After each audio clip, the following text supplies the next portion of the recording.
Hello friends, मैं प्रमोद सिंह आप सभी का स्वागत करता हूं अपने YouTube चैनल EGS स्टडी में। आज जो मैं डिस्कस करने वाला हूं वो है पीजीटी ज्योग्राफी का प्रिपरेशन के तहत जो सेकंड टॉपिक है पृथ्वी का उत्पत्ति सिद्धांत आपको बता चुके हैं। अब नेक्स्ट दूसरा जो उसी से जुड़ा हुआ है वो है पृथ्वी के भूगर्भिक इतिहास के बारे में। ऐसे जब आप सिलेबस देखेंगे तो उसमें इस चीज़ का मेंशन नहीं किया गया है, परंतु किसी भी आगे चैप्टर में जैसे आप पर्वत के बारे में पढ़ेंगे, पठार के बारे में पढ़ेंगे तो इस चैप्टर के बारे में नॉलेज होना जरूरी है, तभी वो समझ में भी आता है। इसलिए इस टॉपिक को मैं पढ़ा रहा हूँ, इस टॉपिक का वीडियो मैं आपको दे रहा हूँ। इसके बाद जो भी आपके सिलेबस में है उसी चीज़ को मैं आपके सामने ये प्रस्तुत करूँगा या फिर उसी का मैं डिस्कस करूँगा। चलिए आइए देखते हैं इसमें और कहाँ क्वेश्चन बनता है उस चीज़ के बारे में भी मैं बीच बीच में आपको हिंट करता जाऊंगा। आप ध्यान से उस चीज़ को अपने नोटबुक में नोट कर लें और उस पर ज़्यादा फोकस करें, ठीक है। चलिए सबसे पहले देखते हैं पृथ्वी का भूगर्भिक इतिहास के बारे में। तो जैसा कि हम लोग को मालूम है कि पृथ्वी सूर्य का एक अलग हुआ भाग माना जाता है। हम यहाँ माना जाता है इसलिए कह रहे हैं क्योंकि अभी तक जितने भी थ्योरीज आए हैं वो सब का बेस जो है वो कल्पना है, इमेजिनेशन है। कोई तार्किक रूप से वैज्ञानिक ढंग से अभी तक बिग बैंग थ्योरी के अलावा कोई भी ऐसा थ्योरीज नहीं आया, कोई भी ऐसा सिद्धांत नहीं आया जिसने यह तर्कपूर्ण रूप से यह कहा हो कि हाँ ये पृथ्वी का ही अलग भाग है। कुछ ना कुछ इमेजिनेशन उसके साथ जुड़ा हुआ है। तो फिर भी इसी को बेस मानते हुए कि पृथ्वी सूर्य का या सूर्य से अलग हुआ भाग है, उसी को आगे कंटिन्यू करते हुए तो चूँकि सन जो है वह काफ़ी गर्म है तो पृथ्वी भी एक गर्म भाग कभी ना कभी रही होगी और उसी को ध्यान में रखते हुए आगे का प्रोसेस चलता है, ठीक है। वो ठंडे होने के बाद फिर उसमें का हजारों वर्षों लाखों वर्षों तक वह उसमें ठंडे होने का प्रोसेस चला और उस प्रोसेस से कई सालों तक, कई वर्षों तक वाष्पोत्सर्जन की क्रिया होती है, बादल बनते हैं, बादल से कई हजारों सालों तक बारिश होती रहती है, ये सारी प्रक्रिया चलती है। तो पृथ्वी का भूगर्भ जो है वो किस प्रकार से इन सारी चीज़ों को हमें बताता है उसी का अध्ययन है ये। तो पृथ्वी का भूगर्भिक इतिहास को 5 भागों में बांटा जाता है, 1, 2, 3, 4, 5। फर्स्ट जो है वो आदि महाकल्प कहा जाता है।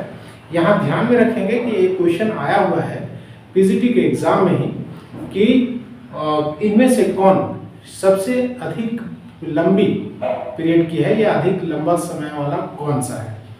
तो उसमें ध्यान रखिएगा महाकल्प जो है वो बहुत लंबा है, उसके बाद फिर इसमें कल्प है, कल्प के बाद शक आता है। तो सबसे अधिक लंबा पीरियड जो है वो कौन सा है, तो महाकल्प का है, ठीक है। तो आदि महाकल्प इसको 2 भागों में बांटा गया, आर्कियन और प्री कैम्ब्रियन, ठीक है। उसके बाद सेकंड जो है सेकंड महाकल्प है पैलियोजोइक महाकल्प या इसको पुराजीवी महाकल्प भी कहते हैं। इसको फिर अलग अलग भागों में बांटा गया है।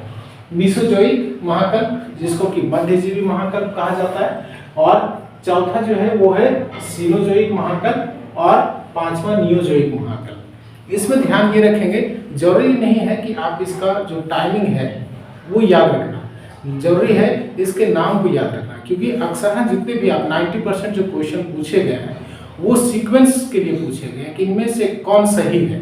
4-5 का ऑप्शन दे देता है और 4-5 में से जंबल करके देता है।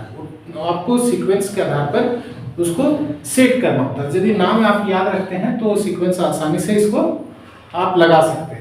तो सबसे पहले फर्स्ट में देखते हैं कि आर्कियन में जो प्रमुख घटनाएं हुई हैं उन्हीं को मैं इसमें आपको ऐड करवा रहा हूं, क्योंकि समय बहुत कम है बचा हुआ।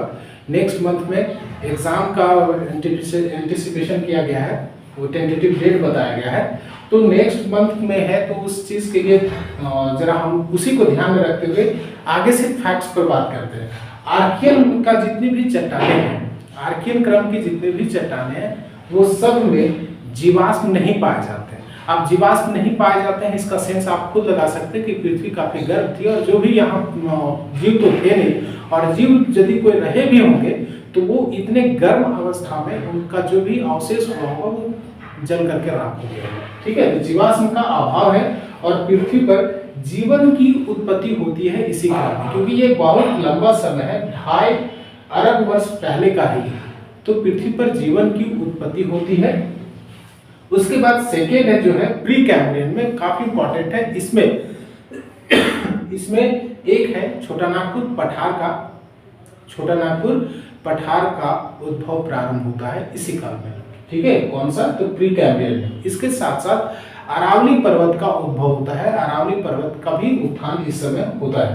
ध्यान रखेंगे इसी काल में प्री कैम्ब्रियन में चरणीयन हलचल होती है। अभी ये आपको लगेगा कि ये नाम अलग है, लेकिन पर्वत का जब निर्माण प्रोसेस को पढ़ेंगे तो निर्माण प्रोसेस जो है वो अलग अलग पीरियड में होता है। तो उसमें चरणीयन हलचल होता है, उसमें से चरणीयन हलचल में छोटा नागपुर का पठार और अरावली पर्वत का उत्थान होता है, प्रारंभ होता है, ठीक है। दूसरा जो है वो पैलेयोजोइक महाकाल, ये लगभग 59 करोड़ वर्ष पूर्व से स्टार्ट होता है।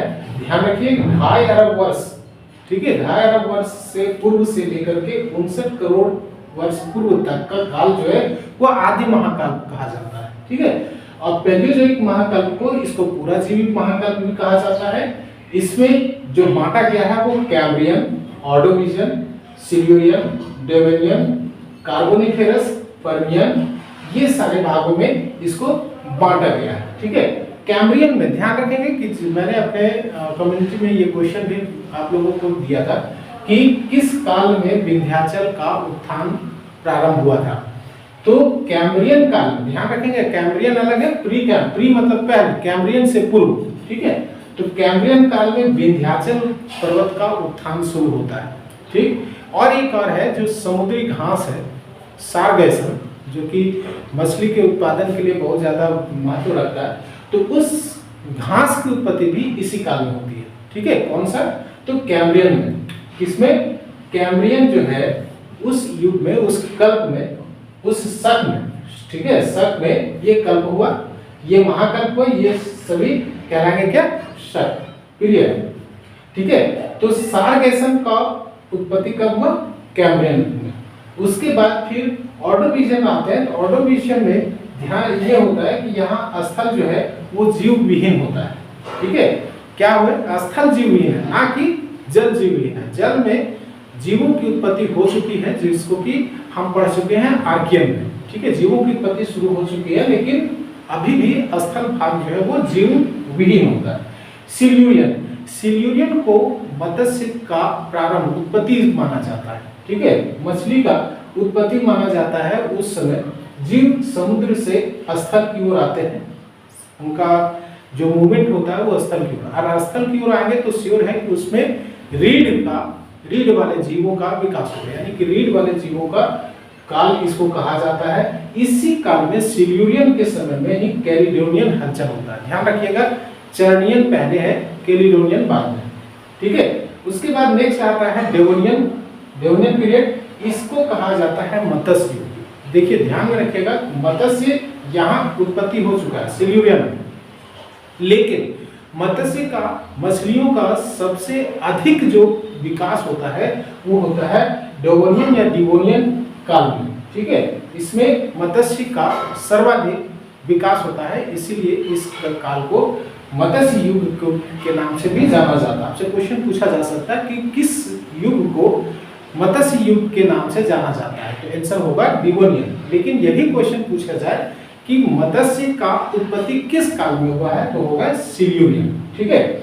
उसके बाद इसी काल में, डिवोनियन काल में ही उभयचर जीवों की उत्पत्ति होती है, ठीक है। क्योंकि जो जीव हैं वो स्थल की ओर मूव किए हैं, तो वे जीव जो कि ज्यादातर जीव क्या होंगे, स्थल की ओर आएंगे तो वो उनके लिए जो एनवायरमेंट होगा वो अलग होगा, तो ज्यादा जीव सर्वाइव नहीं कर पाएंगे। लेकिन जो सर्वाइव कर पाएंगे वो स्थल में भी रह पाएंगे, क्योंकि पहले जल में रह चुके हैं, तो जल और स्थल दोनों में रहने वाले जीवों की उत्पत्ति इसी काल में होती है। किस काल में? डिवोनियन काल में। इसमें प्रथम जो उभयचर है, ऐसे इंपॉर्टेंट नहीं है, लेकिन ध्यान में रखिएगा कि प्रथम जो उभयचर है वो है स्ट्रिगोसिफेरिया। स्ट्रिगोसिफेरिया जो है वह प्रथम उभयचर है। उसके बाद जो पीरियड आता है कार्बोनिफेरस, हम लोग बहुत बार इस इरा का, इस युग का नाम सुन चुके हैं। क्यों?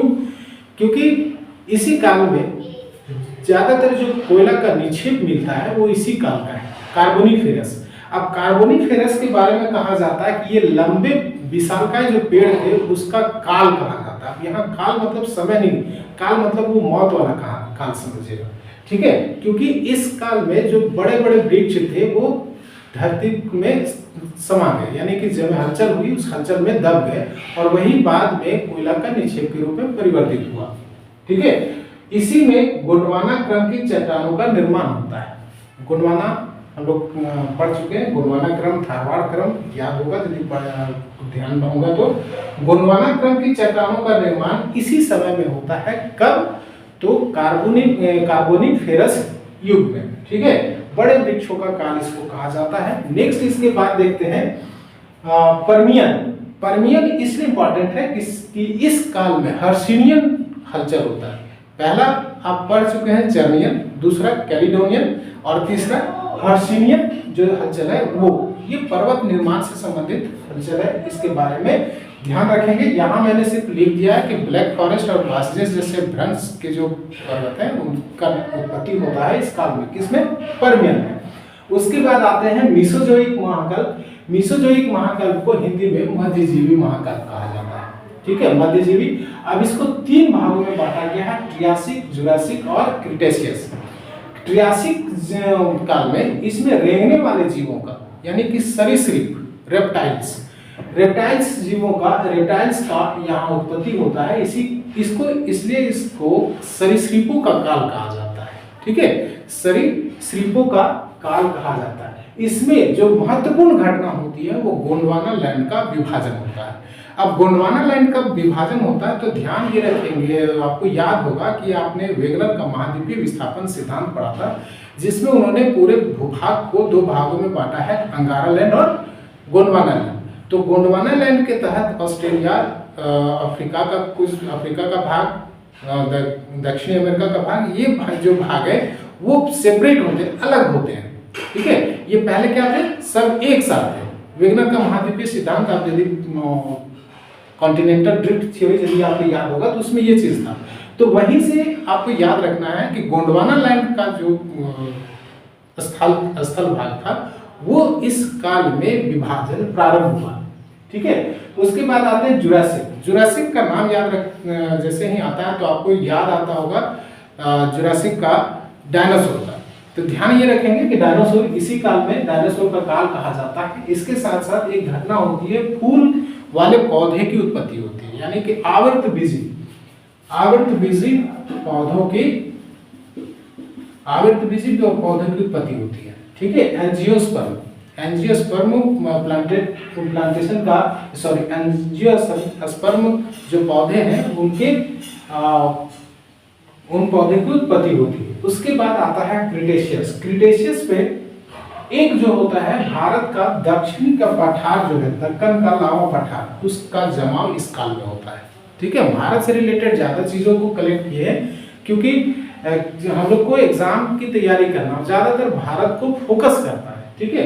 तो जो दक्कन का पठार है, दक्षिण का पठार है भारत का, उस पठार जो लावा निर्मित है, ये आप पढ़ चुके होंगे, तो वह लावा निर्मित जो है पठार जो है वह कब बना है, कब प्रोसेस में स्टार्ट हुआ था इसका? तो क्रिटेशियस।